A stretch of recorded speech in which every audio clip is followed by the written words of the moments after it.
Nosotros hace más de 21 años que venimos desarrollando esta tarea en Latinoamérica, recorriéndola toda Latinoamérica y bueno, y a nivel internacional fuera de Latinoamérica también en disertaciones y en presentación de libros y publicaciones.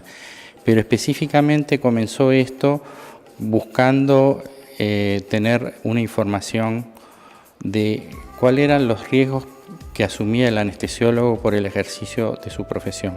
Esos riesgos pueden ser hacia la salud o riesgos legales. Nosotros nos hemos dedicado a los riesgos relacionados a la salud. Entonces, a lo largo de los años hemos ido identificando todos esos riesgos profesionales que afectaban la salud, pueden afectar naturalmente el rendimiento profesional y pudiendo afectar también a la seguridad del paciente. Por lo tanto, esto tiene gran relevancia e importancia. Con el correr del tiempo se fueron desarrollando herramientas como guías, protocolos para tratar en cuanto al mapeo que se fue haciendo de los diferentes riesgos, de cómo tener estrategias. La estrategia principal que se buscó siempre es la prevención. Y en el caso de casos más avanzados, de tener las herramientas para sus tratamientos. Ahí fueron surgiendo los programas de salud ocupacional de una forma integral, buscando tener distintos programas que abarcaran los distintos problemas que podía padecer el anestesiólogo debido a su ejercicio profesional y buscar soluciones. En la evolución de todo esto comenzó a nacer el concepto de bienestar ocupacional. Es un concepto moderno que busca, en primer lugar, humanizar la profesión, en este caso de anestesiología. Humanizarlo como su trato hacia los pacientes, el ejercicio profesional que sea de mejor calidad, que tenga la característica de poder estar actualizado, pero a su vez brindar lo mejor de sí a sus pacientes, pero a su vez también cuidar su salud. Entonces, en ese concepto se busca, desde el bienestar ocupacional hacia el anestesiólogo, tener una serie de estrategias, en principio de prevención, basado en todos aquellos problemas que sabemos que el ejercicio profesional del anestesiólogo conlleva. Por ejemplo, el anestesiólogo, al ejercer su profesión, tiene o está sometido a un estrés laboral que, como es crónico y permanente, puede generar un desgaste en su organismo y generar enfermedades físicas, puede generar enfermedades desde el punto de vista psicológico o psiquiátrico, puede generar trastornos de conducta, puede generar también repercusiones en la vida familiar, puede generar hasta problemas médico-legales cuando el ejercicio es inadecuado porque el estrés lo superó y puede derivar en otras consecuencias como la aparición de lo que se llama en medicina comorbilidades desde el punto de vista psíquico, angustia, ansiedad, depresión y llegar a situaciones hasta extremas de suicidio. Por otro lado, otro de los elementos que nosotros venimos trabajando hace muchos años es en la organización laboral dentro de la cual está inserta el anestesiólogo. Es decir, cómo son sus calendarios de trabajo, las horas de trabajo diaria, las horas de descanso, cómo son las guardias, si son de 24 horas, si son de 12 horas, si al otro día tiene descanso o no tiene descanso. Y entonces hemos hecho un mapeo en toda Latinoamérica porque todas las situaciones son diferentes, de acuerdo, hay países que tienen poco anestesiólogo y trabajan muchísimas horas, otros tienen la situación ideal y trabajan menos horas, pero en definitiva tiene un alto impacto en la vida del anestesiólogo, integralmente tiene mucho impacto en el calendario laboral. Y en ese aspecto es muy trascendente construir, y es bienestar ocupacional apunta a eso desde el punto de vista preventivo, de cuántas horas son las que debe trabajar para que su vida sea saludable, o mejor dicho, después de cuántas horas comienzan los riesgos a aumentar, de ser más riesgoso para la salud. Está estudiado de que si se trabaja entre 50 y 70 horas semanales de trabajo efectivo anestesiólogo, el riesgo es moderado, y si se trabaja más de eso, el riesgo es alto. Pero también hay otras variables que se suman, es la conformación de la variable del horario de trabajo. No es lo mismo trabajar todos los días 6 horas que trabajar 10 horas, o extender las horas diurnas a una guardia nocturna, o trabajar 24 horas y al otro día continuar con un turno de trabajo. Es complejo y tiene muchas variables y también depende de cómo es la población de anestesiólogos en cada lugar.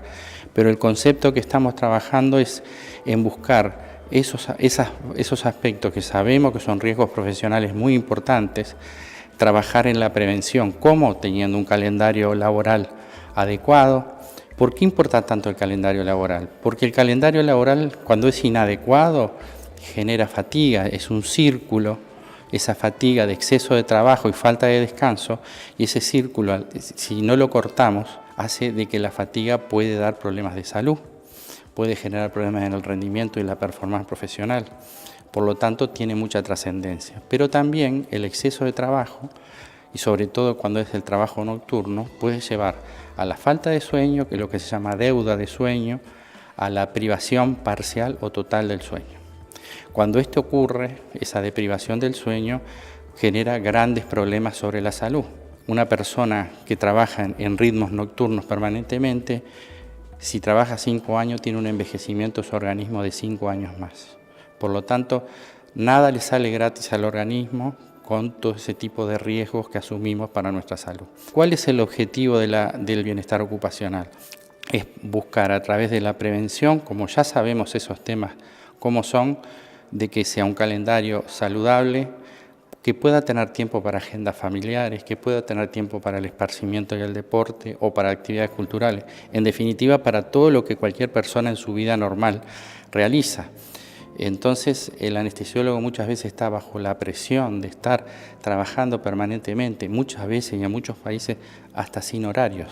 El concepto de bienestar ocupacional viene a tratar de englobar todas las estrategias para lograr el bienestar integral de la persona, psíquica, física, desde el punto de vista profesional y desde el punto de vista de lo que brinda a su paciente. En general, en casi toda Latinoamérica, los calendarios laborales de los anestesiólogos son inadecuados. Nosotros hemos hecho estudios que el promedio es entre 70 y 100 horas semanales. O sea, y una de las razones es el multiempleo. Otra de las razones son las razones económicas. Hay un desfasaje muy grande dentro de los países de Latinoamérica con, por ejemplo, los de más del norte con los del sur. En algunos aspectos económicos, hay diferencias muy grandes. Y en definitiva, la manera de generar una solución al multiempleo es naturalmente el tener una agenda de trabajo en un horario normal con una paga adecuada. Por otro lado, también tiene que haber una conciencia colectiva de todo eso. Nosotros en Latinoamérica hemos crecido con esa realidad. La realidad escapa a nosotros porque es por parte de los gobiernos, de la economía, de la macroeconomía, de la globalización, y no podemos, solucionarlos nosotros, pero el camino es ese. Nosotros procuramos con todo este trabajo que venimos haciendo, primero que nada, obtener el sistema de información de los problemas, cuantificarlos, hacer el mapeo, plantear las estrategias y crear una conciencia colectiva.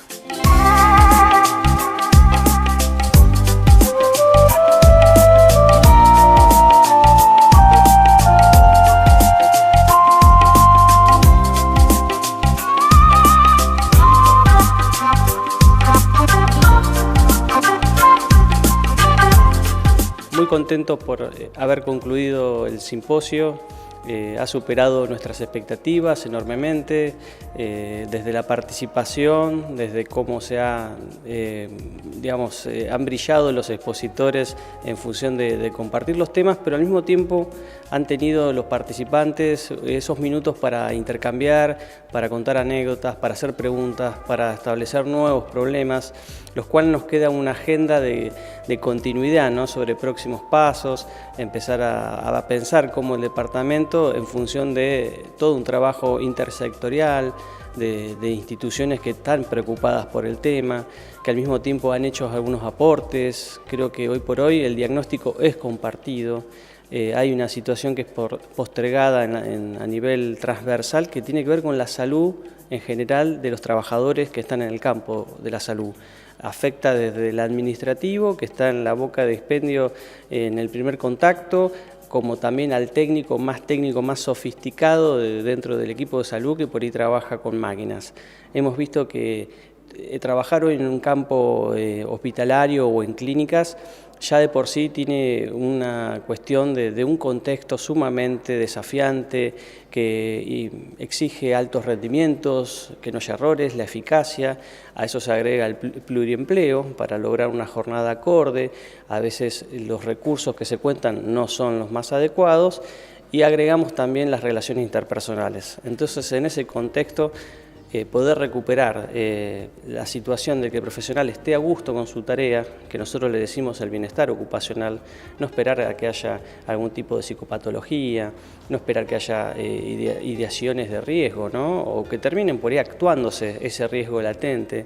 ¿Cuál es el antídoto? Empezar a hablar, empezar a capacitar, educar, incorporar la simulación como estrategia pedagógica, poder trabajar en la cooperatividad y en el desarrollo solidario de la tarea, poder disminuir las exigencias personales, empezar a pensar en propósitos de equipo.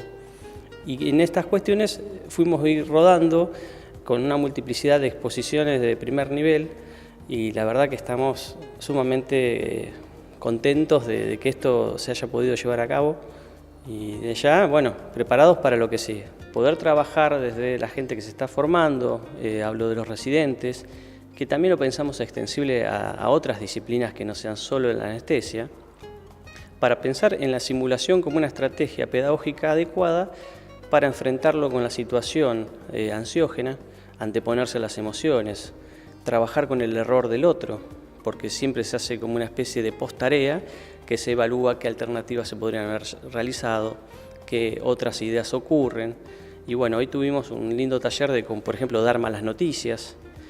Tuvimos visitas institucionales muy interesantes, de las cuales estamos agradecidos. Ha venido el gremio de los trabajadores de la salud ATSA, estuvo también Unión Salud, de la cual la sociedad es parte, la Agremiación Médica Platense y el Colegio de Médicos. Ambos en distintas mesas de trabajo han planteado una preocupación sobre el sistema de salud en general, esta cuestión el cambio que está teniendo de pasar a ser una entidad de menos envergadura y el impacto que ya se está notando no solo en el humor, sino en cuestiones concretas respecto a las inversiones que se preveían.